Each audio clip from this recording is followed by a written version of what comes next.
பிரியமானவர்களே, இன்றைய காலை பொழுதிலும் கூட இது வானத்தின் வாசல் ஊழியத்தின் மூலம் உங்களை சந்திப்பதில் கர்த்தருக்குள் மிகுந்த சந்தோஷம் அடைகிறேன். அநேக காயத்தோடு இருக்கிறீர்களா?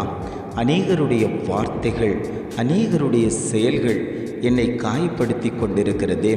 என்னுடைய காயத்தை யார் ஆற்ற முடியும்? நான் வேதனையோடு இருந்து கொண்டிருக்கிறேன். கண்ணீரோடு தேவ சமூகத்தில் காத்து கிடக்கிறேன். என்னுடைய காயங்கள் எப்பொழுது ஆற்றப்படும் என்று தேவ சமூகத்தை நோக்கி பார்த்து கொண்டிருக்கக்கூடிய ஒவ்வொருவரையும் பார்த்து ஆண்டவர் சொல்லுகிறார், உனக்கு ஆரோக்கியம் வரப்பண்ணி உன் காயங்களை நான் ஆற்றுவேன் என்று இன்றைய காலை பொழுதில் ஒவ்வொரு குடும்பத்தையும் பார்த்து ஆண்டவர் சொல்கிறார். இன்றைய காலை பொழுதிலும் கூட ஆவியானவர் நமக்கு தரக்கூடிய நல்ல வார்த்தை என்னவென்றால், எரேமியா 30ஆம் அதிகாரம் 17ஆம் வசனம் இவ்வாறாக சொல்லுகிறது, நான் உனக்கு ஆரோக்கியம் வரப்பண்ணி உன் காயங்களை ஆற்றுவேன். வசனம் இவ்வாறாக சொல்கிறது, நான் உனக்கு ஆரோக்கியம் வரப்பண்ணி உன் காயங்களை ஆற்றுவேன். ஆண்டவர் குடும்பத்தை பார்த்து வாக்கு கொடுக்கிறார், உன் காயங்கள் ஆற்றப்படும், உனக்கு ஆரோக்கியம் உண்டாகும். இன்றைக்கு ஆரோக்கியம் இல்லாமல் அநேகர் இருந்து கொண்டிருக்கிறார்கள். பலவீனத்தோடு, பாடுகளோடு, கஷ்டத்தோடு, வியாதிகளோடு அநேகர் இருந்து கொண்டிருக்கிறார்கள். ஆவியானவர் சொல்கிறார், உங்கள் பலனற்ற அந்த சரீரத்தில் புது பலன் உண்டாகும். உம்முடைய செட்டையின் நிழலுக்குள் ஆரோக்கியம் உண்டு என்று சொன்னது போல அந்த ஆரோக்கியம் உங்கள் குடும்பத்தில் கடந்து வரும்.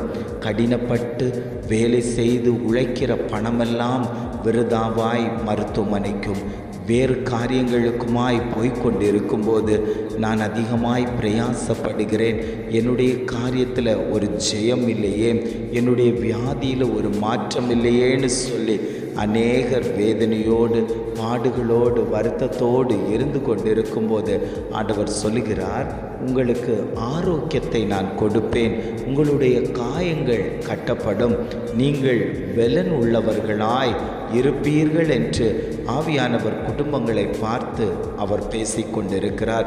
எத்தனை பேர், ஆண்டவரே என் வாழ்க்கையில் இந்த காயம் வந்தது, அநேகர் என்னை ஏளனமாய் பேசினார்கள், அவமானமாய் பேசினார்கள், வெட்கத்தோடு பேசினார்கள், அது எனக்கு காயமாய் இருந்து கொண்டிருக்கிறதே.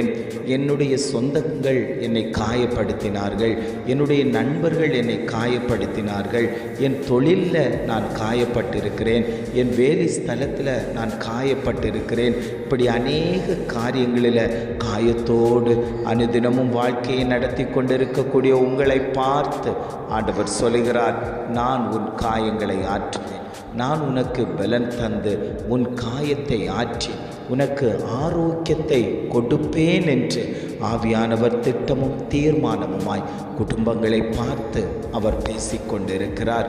எத்தனை பேர், ஆண்டவர் இந்த வார்த்தை எனக்குத்தான், என் குடும்பத்துக்குத்தான், என் பிள்ளைகளுக்குத்தான், என் தொழிலுக்குத்தான், என் ஊழியத்துக்குத்தான் என்று சொல்லி எத்தனை பேர் விருப்பத்தோடு வாஞ்சையோடு பிடித்து கொள்ளுகிறீர்களோ அத்தனை பேருக்கும் விடுதலைகள் சம்பவிக்கும் என்று ஆவியானவர் திட்டமும் தீர்மானமுமாய் குடும்பங்களை பார்த்து அவள் வாக்கு கொடுத்து கொண்டிருக்கிறார். ஜெபிக்கலாமா? அன்பின் பரலோக பிதாவே, இந்த காலை பொழுதுக்காக நாங்கள் உம்மை துதிக்கிறோம், ஸ்தோத்தரிக்கிறோம். ஆண்டவரே, இந்த காலை பொழுதிலும் கூட ஆவியானவர் எங்களோடு கூட பேசின நல்ல வார்த்தைக்காக நாங்கள் உமக்கு நன்றி செலுத்துகிறோம். ஆண்டவரே, நான் உனக்கு ஆரோக்கியம் வரப்பண்ணி உன் காயங்களை ஆற்றுவேன் என்று அழகான ஒரு வாக்கு தத்தத்தை தந்திருக்கீங்களே. ஆண்டவரே, எங்கள் காயங்கள் ஆற்றப்படட்டும், எங்களுக்கு ஆரோக்கியம் உண்டாகட்டும், எங்கள் வாழ்க்கையில் இனி ஆரோக்கிய குறைபாடு வரக்கூடாது. ஆண்டவரே, அனுதினமும் பலவீனம் என்று சொல்லக்கூடாது. ஆண்டவரே, எங்கள் வாழ்க்கையில் ஒரு ஆரோக்கியம் உண்டாகட்டும். ஆண்டவரே, காயத்தோடு காணப்பட்டு கிடக்கிறோம், ஆனாலும் அந்த காயங்களை கட்டுவிக்கிற தகப்பன், அந்த காயங்களுக்கு மருந்து போடுகிற தகப்பன் நீர் எங்கள் மத்தியில் உலாவினதற்காக நாங்கள் உமக்கு நன்றி செலுத்துகிறோம். ஆண்டவரே, இம்மட்டுமா எங்களை நடத்தினீர், அதற்காக ஸ்தோத்திரம்.